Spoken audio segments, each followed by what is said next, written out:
Hi, welcome back to a new season of Fractional Futures, the show for CEOs, founders, and investors who want clarity on modern marketing leadership. I'm Paul Mills, founder at VCMO, and today we're tackling a topic that's created more confusion than clarity over the last couple of years, and that's the rise of the fractional CMO. It's a term that's now everywhere on LinkedIn, in boardrooms, in recruitment conversations. But if you ask 10 people what a fractional CMO actually is, you'll probably get 10 completely different answers. So in this episode, we're going to strip away the jargon. We're going to ground the definition and get really clear on what the role involves, and just as importantly, what it doesn't. For many leaders, hiring a fractional CMO is a strategic moment. It signals ambition, but it also raises a lot of questions like, are we buying senior leadership or part-time execution? Is this consultancy by another name? Or is this diluted value because it's fractional? These kind of misunderstandings can lead to hesitation, or worse, choosing the wrong type of support entirely. So today's about clarity. Whether you're a founder, a CEO, or investor, by the end of this episode, you'll have a grounded understanding of what fractional marketing leadership really looks like, how it integrates into your business, and how to decide whether it's the right model for you. To help me make sense of all of this, I'm joined by someone who embodies what a true fractional CMO is. Lydia McClelland is a chartered marketer and fellow of the CIM and operates as a fractional CMO. Lydia brings deep practical experience of embedding fractional leadership where it genuinely moves the needle. Lydia, welcome to the show. Great to have you with us. For our listeners, would you like to share a little bit more about your background and some of the businesses you work with? Yes, so I'm Lydia McClelland. I'm based outside of Belfast in Northern Ireland, and I set up LMC Associates in 2019. So I've been working as a fractional CMO since then. So I've worked with all sorts of companies, from training companies, security companies, in the companies in the construction industry, software as a service company. So a real blend of companies where I can bring my fractional leadership to that space. And you're also a SOSTAC licensed trainer, aren't you? Do you want to explain what that involves? I'm a SOSTAC certified planner and also a licensed trainer. SOSTAC is a fabulous marketing planning framework, which really helps to bring a sense of order to your marketing department, to your marketing team. And I train all sorts of levels of people, from marketing execs right through to heads of marketing and marketing managing directors and marketing directors on the framework. Fantastic. And I'm a SOSTAC certified planner myself. It's a great framework. I use it with all my clients. And for anyone listening who hasn't come across it, I'll put a link in the show notes. So, Lydia, before we get into the myths and misconceptions, I want to start with the foundations. If we're going to talk about fractional CMOs with any clarity, we need to define what the role actually is and what it isn't. So, Lydia, when we talk about a fractional CMO, what do we really mean? Yes, so a fractional CMO is a senior marketing leader who works within a business on a fractional or part-time flexible basis. Fractional CMOs, we bring the same level of strategic capability as a full-time CMO, but without the full-time salary or headcount commitment. The role of a fractional is to embed leadership, to set direction, to connect marketing with commercial goals. It's not simply about doing the marketing. Fantastic. And if you were to explain the difference between a fractional CMO and a marketing consultant to a CEO who's never used either, how would you explain the difference between the two models? Well, really, for me, the simplest explanation is that a consultant advises, recommends, and often delivers specific projects, whereas a fractional CMO leads. They take responsibility for the full marketing function, they shape the strategy, they prioritize budgets, they set KPIs, and they ensure alignment with the board. Consultants, we find, are often brought in for a very defined piece of work, whereas a fractional CMO sits across the whole picture, bringing consistency, accountability, and ongoing direction for the business. So Lydia, in terms of where a CMO sits in the organization, are they really part of the senior leadership team or more of an advisor? How do you position where the fractional CMO sits? Yeah, so although they may not be on payroll, I find that they operate at a very senior leadership level. We sit at a table where the decisions are being made, where commercial planning is taking place, where customer strategy is being discussed. We're involved in things like product development and budget decisions. So we very much are embedded at that senior leadership level. We act as the bridge between board, if there is a board in an organisation, and the marketing team, ensuring that the organisation's ambitions translate into that practical action. We're not just an external advisor. I feel we're very much integrated, we're accessible, we're embedded, even if that's only a few days a month that we're working with an organisation. And for those business leaders who are still slightly confused about what a fractional CMO is. I think there's a misconception out there that they're just a cheap form of marketing who can do a little bit more than a junior marketer or a social media person, something like that. What are the expectations really? If you want to hire a fractional CMO thinking they're just going to be good at to run your social media campaigns or run some advertising, is that the right thing to kind of bring them in for? Definitely not. We are responsible for setting the overall marketing strategy. So everything must start with the strategy first before we get into marketing planning and execution. And again, the soft stack framework is a great framework to bring that structure to an organization. So it's about setting strategy first before we get into any of the details of the tactics or the actions that need to be done. We're helping to decide where the budgets need to go as well, and also what not to invest in, which is really important as well.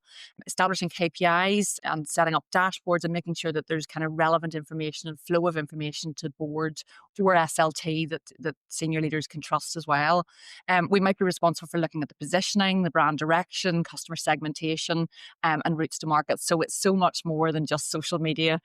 We're not there just to do the TikTok. That's what the marketing team or marketing agencies are there to support with. And if you're listening to this, maybe you're a founder or a CEO, and you're thinking about bringing a fractional CMO into the organization, what are some of the things that you need to be thinking about to prepare yourself to bring the fractional CMO on board? So in terms of bringing a fractional CM on board, I would be thinking at that sort of at managing director level, what are the key strategic priorities for the year ahead, and where is marketing going to support with that, and how do we need that strategic support with it? Because there will be an element of, obviously, for the fractional to on board with the organisation and get to grips with the kind of the plan for the year ahead, and what is then the right strategy. So as an MD, you need to consider what are our key business priorities for the year ahead, and then the fractional CMO will be able to support with the marketing strategy very quickly if the business priorities are clear.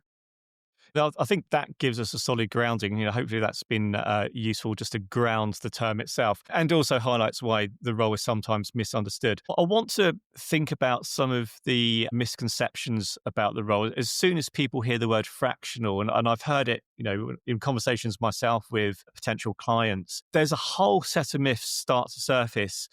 Is it diluted value? Is it part-time thinking? Is it consultancy by another name? Or, is fractional CMOs, are they only really reserved for small firms or startups? So I want to tackle some of these misconceptions head on. So Lydia, what are the biggest misconceptions you come across when people first explore the fractional CMO model?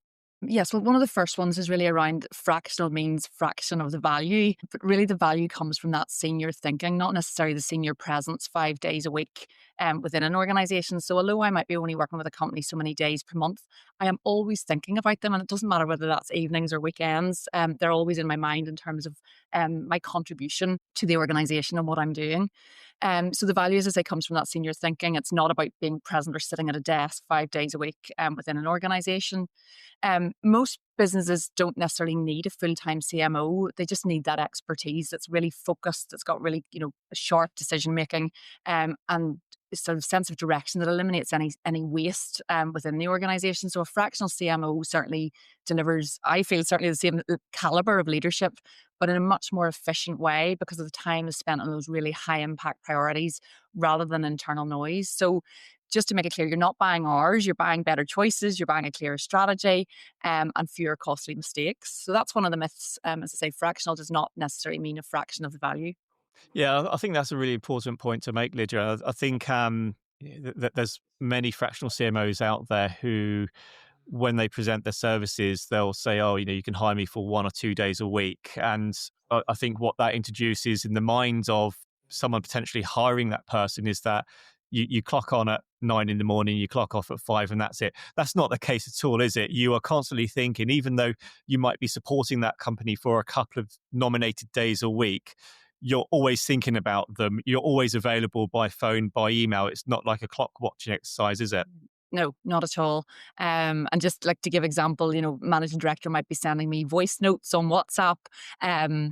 They might be coming through at 11 o'clock at night. Obviously, it's up to me to if I choose to respond there and then, or I leave it to the next morning or pick up on it the next day. So, as I say, you're very much present for the company, but not not present in the sense of being at a desk 9 to 5, Monday to Friday. Another common question I hear often is whether a fractional CMO is just an expensive consultant with a new label. And I know a lot of people think that. How do you draw the distinction in practice? So for me, consultants, they very much advise, whereas a fractional CMO owns the marketing agenda. So a consultant may deliver a report or a specific report, whereas a fractional CMO is accountable for the outcomes, for strategy, for budgets, for team leadership, for KPIs. I could go on. But as I say, very much ensuring that the marketing is agreed and aligned to the commercial approach, and that it is at that senior level, whether that be at SLT or board level, if appropriate, within the business. I find we're very much embedded within the organization's rhythm. We're attending leadership meetings, we're shaping those planning cycles, and we're influencing those cross-functional decisions. At the end of the day, when you hire a fractional CMO, it's their expertise you are hiring. And we need to be careful about how we label and badge someone. Now, a fractional CMO, they may provide consultancy. They might come into the business initially at the early stage. You might have a marketing challenge, and you may not retain them there and then. What you might do is bring them in from some initial advisory. Maybe you've got a marketing challenge, a pricing problem, or a brand issue, or maybe you're losing customers. And you might engage a fractional CMO on that consultancy or advisory basis, maybe in a workshop scenario or a strategy workshop type engagement, where you're just really leveraging their expertise. And I think sometimes that's where the terms get conflated. And actually, yes, fractional CMOs can consult, they can advise, but really where the value is, it's that retained leadership, isn't it? Yeah, absolutely. You're there. You're there as part of that leadership team, and you're there to deliver.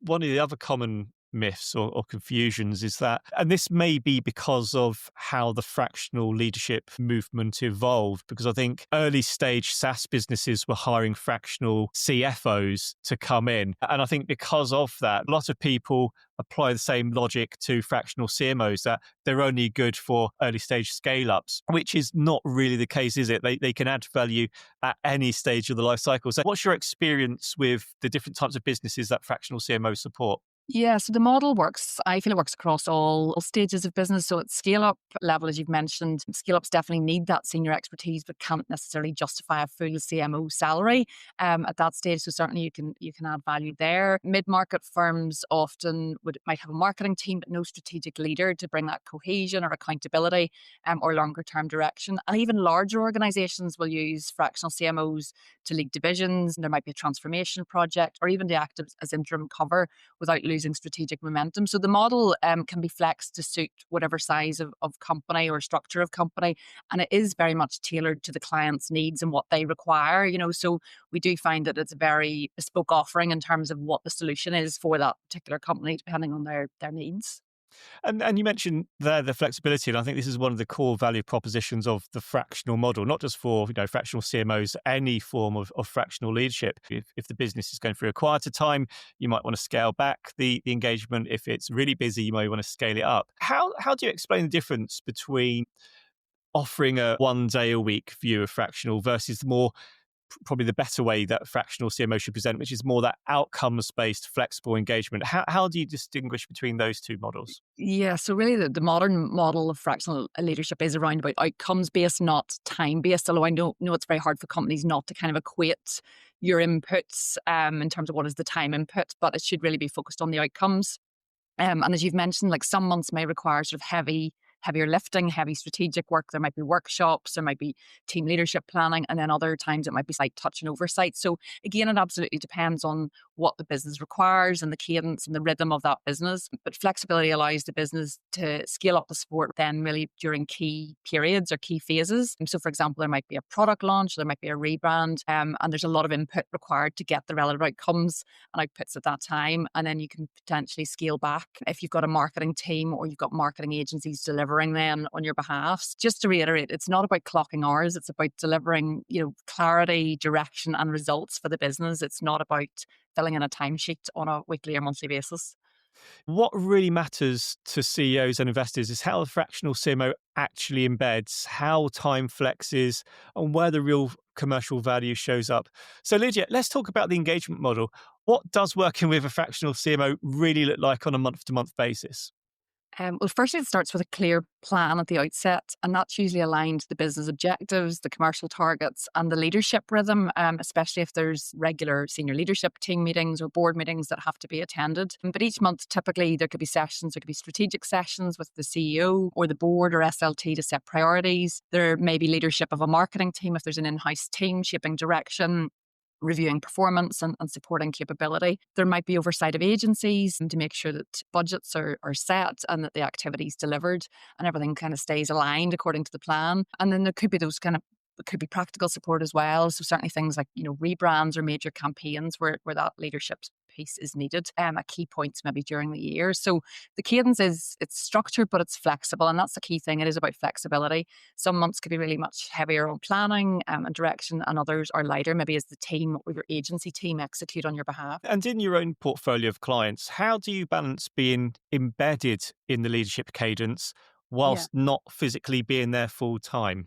Yeah, it's a good question because you're obviously not there Monday to Friday, 9 to 5 as such. So, I think the key for me is about being present at the right conversations rather than every conversation. So, again, it's about the being really plugged into that sort of rhythm of the senior leadership team. If there's board packs or commercial updates or there's weekly team meetings, so that you're tapping in and you know what's happening and you're obviously reporting and updating when appropriate. So communication is so important as part of this. It is very much continuous.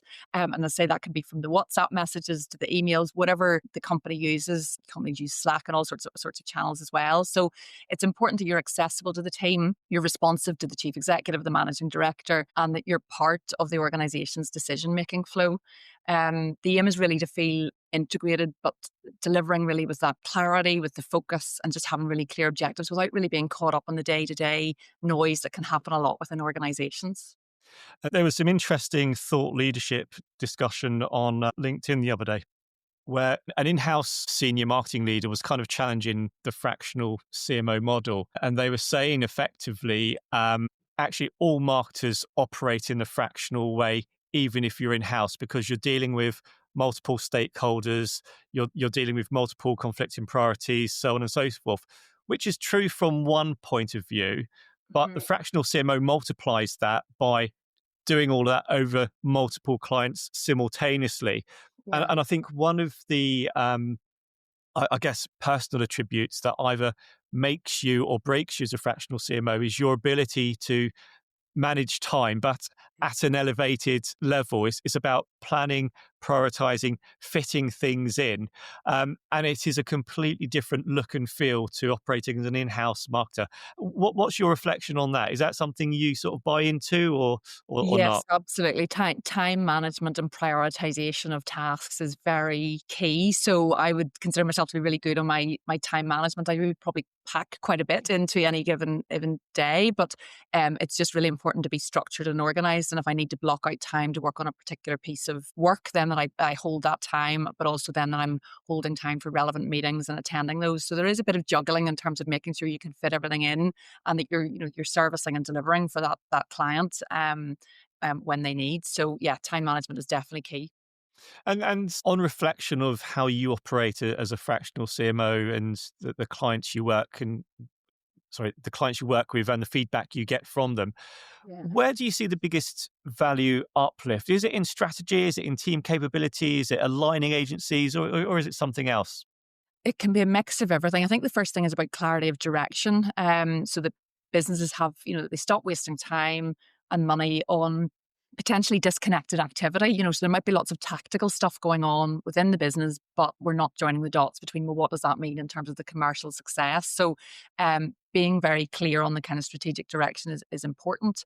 If there's a team in house, and again, I've worked with organizations where there is a marketing team and I've come in as that fractional leader.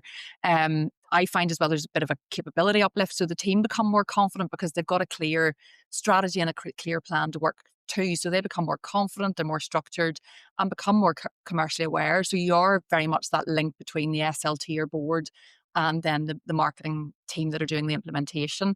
If there's agencies involved, then normally there's better alignment.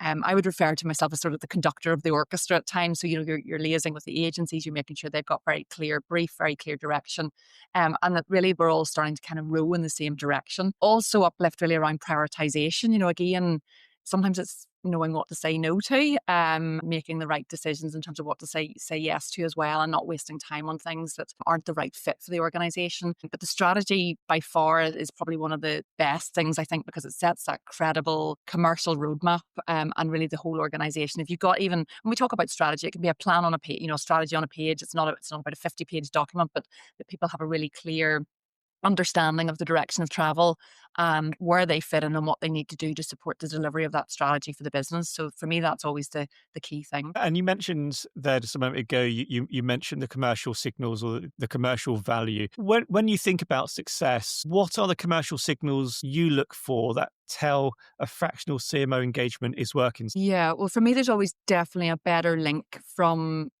with a fractional coming in and the commercial team, whatever that looks like. So it could be a commercial director or the sales team. So really linking the marketing activity to the revenue, to the income generation. So having clearer attribution, more predictable pipelines is some of the kind of benefits that you see, because sometimes in companies you'll see the marketing team are kind of busy doing their own thing in their own little corner, and they're not properly engaging with the commercial team. So joining the dots between the two is very important.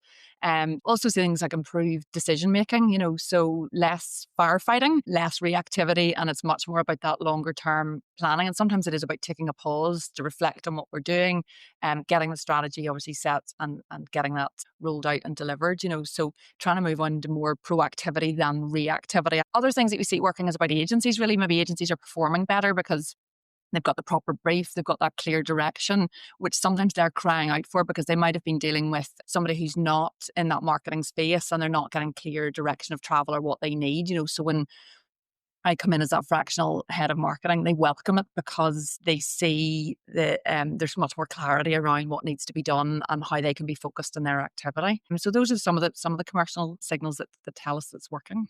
Yeah, and I think particularly in smaller founder-led organizations, I think in my personal experience, one of the big commercial wins for the organization is actually taking that marketing accountability away from the founder, because they often will be the one making all the marketing decisions, and they're probably not marketing trained or qualified in the first place. They're probably doing the very best they can, but they'd rather be running the business in other ways. And I think bringing the fractional CMO in, filling that leadership gap, taking ownership of the marketing function, taking charge of the marketing P&L, it really does remove a heavy weight around the neck of the founder, allowing them to do bigger and better things. And it's really that reassurance, that safe pair of hands, that marketing is well taken care of, isn't it? Yes, absolutely. And ultimately, the company should see better margins, they should see stronger customer acquisition, improved retention, and hopefully a marketing function if there's an in-house team that the board finally trusts. Because you do get a lot of, we don't know what marketing's doing, we don't understand, so that link between, at that senior level that you're communicating what the team are doing, how they're delivering, what those results look like, is all really, really important. Yeah. And that's probably a good place to wrap the show up. I hope today has given a really clear picture of how the model operates and where the value is created. For anyone who's listening, and you maybe if you're considering fractional marketing leadership, or if you're wondering whether this is the right model for your organization, I hope this discussion helps you assess your next steps. If this conversation has helped you get a clearer understanding of what a fractional CMO really is, you can take our free marketing capability audit. It's online, it takes a few minutes to do, and it gives you a really clear picture of where your marketing gaps are and whether if you need any marketing leadership to help you overcome those.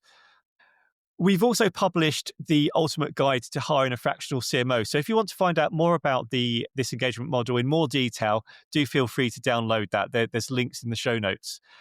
Lydia, thank you again for sharing your insights today. It's been really, really helpful, and I hope that's given our listeners lots of clarity. And also, thank you for everyone who's been listening, if you're still listening at this stage. Do join us in the next episode, where Lydia and I dig into why fractional leadership exists and the forces that shaped this new way of accessing senior talent. Lydia, it's been a pleasure, and look forward to you joining in the next episode. Thank you.